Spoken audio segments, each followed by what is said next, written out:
आंबेडकरांनी देशासाठी केलं तरी काय? फक्त एकाच समाजासाठी काम केले. मग मराठ्यांचं काय? असं बोलणारे आपल्या आजूबाजूला नक्कीच सापडतील.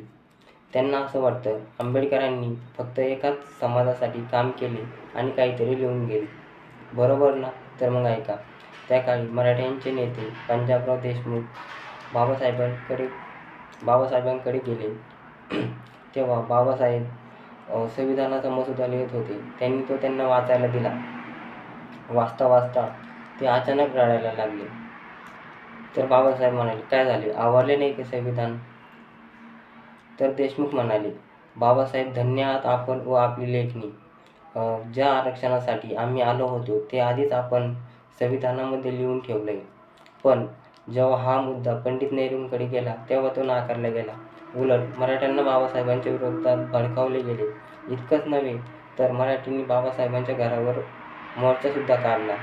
तेव्हा बाबासाहेबांनी कायदेमंत्रीपदाचा राजीनामा दिला व म्हणाले, भविष्यात मराठ्यांच्या जमिनी विभाजन होईल तेव्हा त्यांना आरक्षणाची कमी भासेल. पण दुर्दैवी असे असेल की ते देण्यासाठी मी नसेल. आणि हीच खरी वस्तुस्थिती आहे भावा. आंबेडकरांनी कोणासाठी वेगळं नाही, संपूर्ण भारतासाठी, मराठ्यांसाठी, शेतकऱ्यांसाठी, सर्वांसाठी लढा दिला होता.